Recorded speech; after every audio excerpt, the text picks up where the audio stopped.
अस्सलाम वालेकुम दोस्तों, मेरा नाम है अली और हमेशा की तरह मौजूद है दाऊद और आप देख रहे हैं जी इस वक्त क्रिकेट लवर अली शो, क्योंकि आज दस को देखना बनता है। दोस्तों आप लोगों से बात करने जा रहे हैं, बात करेंगे आज आपके साथ के मेरे लाहौर कलंदर की टीम ने इनकी कराची किंग्स लगा के विंग्स को उड़ा के बाहर फेंक दिया पीएसएल से। बार बार बार जरा से बात करेंगे, क्या कमाल किस्म की जो है वो आज बैटिंग देखने को मिली है लाहौर कलंदर की जानिब से, चाहे वो फखर जमान हो चाहे वो अब्दुल्ला शफीक हो, दोनों चीतों ने मिलकर जो किरदार अदा किया।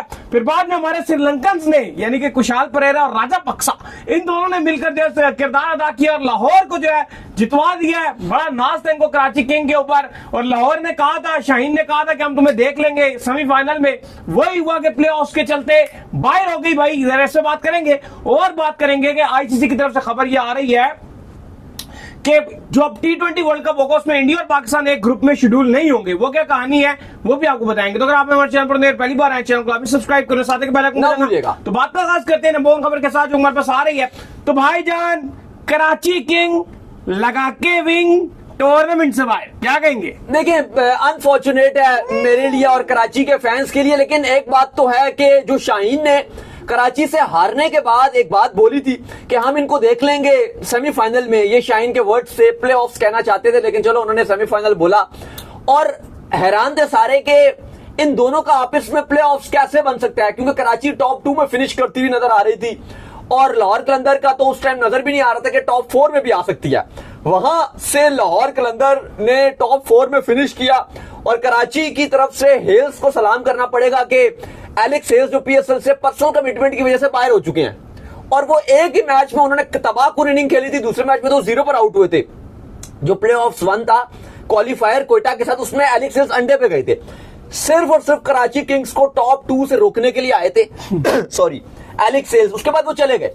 तो सब हैरान यही थे कि भाई कराची ने तो टॉप 2 में फिनिश करेगा, कराची ने 3rd नंबर में फिनिश किया, दोनों का आपस में मैच हुआ और आज के मैच में लाहौर कलंदर ने कराची को हरा दिया। बहुत ही कमाल किस्म की बैटिंग देखने को मिली अब्दुल्ला शफीक की तरफ से, फखर जमान की तरफ से। एक टाइम पर लग रहा था कि डेविड वार्नर जिस तरह से स्टार्ट लिया था ये तो आज 220 तक कराची को लेके जाएंगे, लेकिन फिर एट द एंड सिर्फ 144 के स्ट्राइक रेट से खेल सके, बहुत ही एंड में आके बहुत ही बीच में स्लो खेले डेविड वार्नर। फिर एंडिंग भी जो थी आखिरी 4, 5, 6 ओवर वो भी बड़े अजीब से रहे हैं। फिर उसके बाद फील्डिंग भी दोनों टीम्स की बड़ी ऑर्डिनरी सी नजर आई है, खुले कैचेस छोड़े हैं वार्नर के भी बाकियों के भी, हर बंदे का कैच छोड़ा है और हर बंदे ने कैच छोड़ा है, फिर भी जीत गए भाई दोनों ने। कराची की भी फील्डिंग बड़ी पोर, लेकिन लाहौर की बहुत थी, लाहौर ने तो आज बहुत कैच छोड़े हैं। नईम तो बार बार कैच गिरा रहे थे। बाद में चलो नईम ने जो डेविड वार्नर की विकेट भी ले ली, लेकिन मुझे लगता है कि दाऊद जितना डेविड वार्नर आज खेले हैं और जिस पोटेंशियल पे वो खेल रहे थे, मुझे लगता है वो आपको जो है वो फायदा नहीं देकर गया। डेविड वार्नर को आज अच्छी इनिंग खेलनी चाहिए, बहुत अच्छा खेल रहे थे, पैक क्रिएट करना चाहिए। शुरू में तो जो जमान को छक्के मार रहे थे, शाहीन को छक्के मार रहे थे, लग रहा था वार्नर का देना है, लग रहा था वार्नर का देना है, लेकिन पता नहीं उनको बीच में कितनी स्लो है, उन्होंने टुक टुक करना शुरू कर दिया। लेकिन देखो आज मिडिल ऑर्डर में भी एक बंदा भी साथ नहीं दे सकता। कप्तानी का भी एक जो बड़ा फर्क नजर आया वार्नर और शाहीन की कप्तानी में, एक जो बड़ा चीज नजर आई, जैसे स्टार्ट कराची का बहुत बेहतरीन था, वार्नर भी छक्के छुक्के मार रहे हैं, बाकी भी उनका कमाल किस्म का जो रन रेट था वो बड़ा अच्छा जा रहा था, 6 ओवर में 70 रन तो बना दिए थे और बड़ी अच्छी गेम इनकी चल रही थी मिडिल में भी। लेकिन वहां पे जो स्पिन डिपार्टमेंट था, चलो शकीब से 1 ओवर करवाया, 4 रन दिए, फिर नईम को ले आए, नईम ने जिस तरह से गेंदबाजी कराई, वो बॉलिंग नहीं कर रहे थे लेकिन नईम से गेंदबाजी करवाई और बड़ा इंपैक्ट डाला उन्होंने मिडिल ओवर्स में। वहीं पे अगर आप डेविड वार्नर की बात करो तो खोई दिल शाह से ओवर करवा सकते थे, खोई दिल शाह एक ऑप्शन था, लेकिन वार्नर ने खोई दिल शाह से ओवर नहीं करवाए। ये देखें आप, थोड़ा सा अगर जो मिडिल ओवर से वहां पे स्पिन रोक सकता था, क्योंकि मिडिल में था, जब लाहौर के अंदर चेस कर रहा था, ठीक है फखर ने बड़ा अच्छा स्टार्ट दिया था, अब्दुल्ला अच्छा कर रहे थे, लेकिन वहां पे मैच दरमियान का था, वहां पे अगर 2 विकेट जल्दी कराची को मिल जाते लाहौर कलंदर्स के मजीद 2, गेम कराची की तरफ भी जा सकती थी। लेकिन वहां पे थोड़ी सी वार्नर की जो कप्तानी थी वो मायूस वाली नजर आई, जो बॉलिंग चेंजेस थी वो उतने अच्छे नहीं कर सके।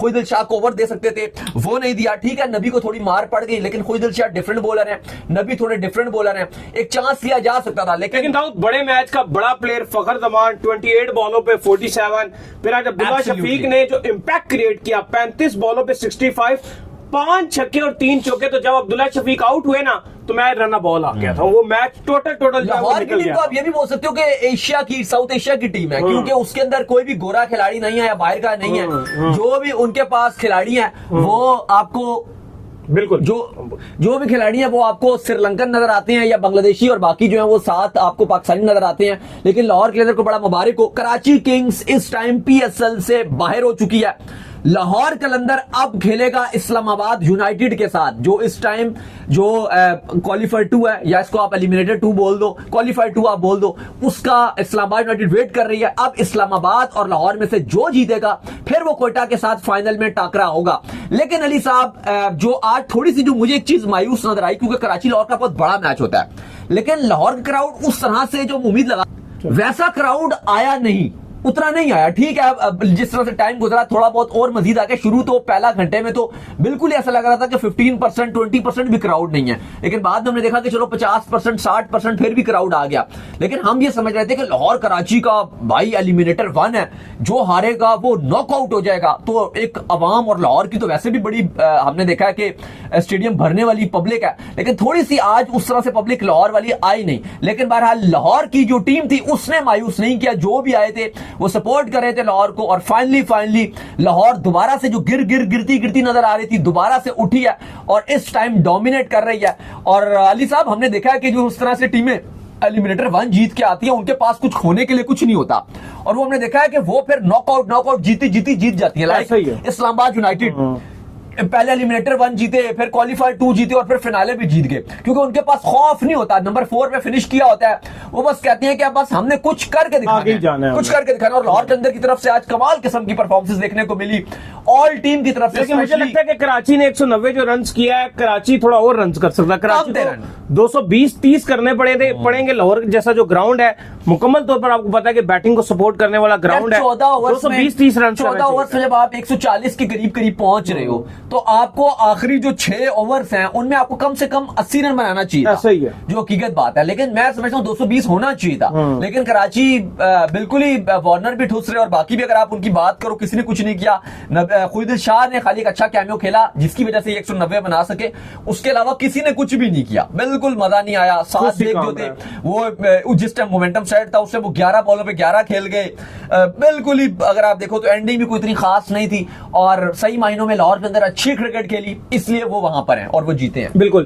खैर, इसके बाद जो हमारे पास अपडेट आ रही है, वो अपडेट जी हमारे पास ये आ रही है कि इंडिया और पाकिस्तान के हवाले से खबरें ये आ रही हैं कि इंडिया और पाकिस्तान को जो T20 वर्ल्ड कप खेला जाएगा अगले साल, उसमें अब ये फैसला किया जा रहा है कि इनको हम एक ग्रुप के अंदर जो है वो ना रखें, इनको बल्कि सेपरेट ग्रुप में जो है रखा जाए, ताकि जो इनका मस्ट मैच होता है वो ना हो पाए। हाँ, अगर ये दोनों सेमीफाइनल में चले जाते हैं और आमने सामने आ जाते हैं तो फिर बेशक जो है ये खेल लें, लेकिन जो अभी करंट सिचुएशन है उसके चलते इनको एक ग्रुप में शेड्यूल नहीं किया जा रहा। और आईसीसी को भी इस चीज को लेकर जो नसीहत हो गई है। जो लास्ट टाइम आईसीसी ने खजल ख्वारी काटी थी चैंपियन ट्रॉफी के हवाले से, कितना ख्वार हुआ था आईसीसी? नहीं, वो लास्ट तो बात अलग थी, क्योंकि वो उसकी वजह नहीं है, फिर भी रखवा देते। बड़ा अभी जो मामला इतने खराब चल रहे थे, उसकी वजह से ये फैसला किया गया है कि पाकिस्तान और इंडिया को एक ग्रुप में नहीं रखा जाएगा। बड़ी खबर है आज की कि आईसीसी की जो एनुअल मीटिंग, सालाना मीटिंग जुलाई में होनी है, फाइनल हो जाएगी। उसमें सबसे हॉट एजेंडा ये रहेगा, और ये बात की जाएगी कि पाकिस्तान और इंडिया को एक ग्रुप में ना रखा जाए। इसकी एक्चुअली वजह यह है कि इसको मीटिंग में इसलिए डिस्कस किया जाएगा क्योंकि आपको पता है कि जितने पाकिस्तान इंडिया को हटा दो भी दो,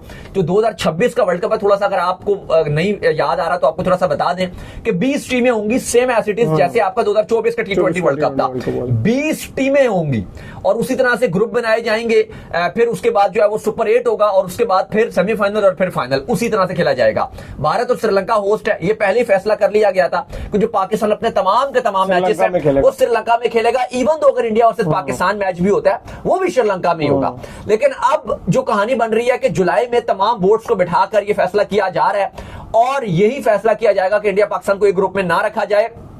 अलबत्ता अगर इंडिया पाकिस्तान का सुपर 8 या सेमीफाइनल या फाइनल में टाकरा बनेगा तो वो हो जाएगा। लेकिन देखें, इससे ना सबसे बड़ा जो नुकसान होगा कि हमेशा जो बात की जाती है कि एक आईसीसी इवेंट बहुत ज्यादा पैसा कमाता है, उसका 1/3 हिस्सा जो है वो आप देख लो इंडिया पाकिस्तान का मैच का रेवेन्यू होता है। तो फिर इस बार सब देख भी लेंगे कि इंडिया पाकिस्तान का जब मैच नहीं होता तो फिर जो रेवेन्यू की कट ऑफ है वो हर टीम को सफर करना पड़ेगा। ये एक पाकिस्तान और इंडिया की बात नहीं है, ऑस्ट्रेलिया, इंग्लैंड, न्यूजीलैंड, जैसे अब आपका इवेंट देखो, आईसीसी का जो मेन इवेंट होता है सारा बेस वो खड़ा ही इस पे होता है कि भाई एक तरफ इंडिया पाकिस्तान का मैच होगा, एक तरफ सारी टीमें खेलेंगी।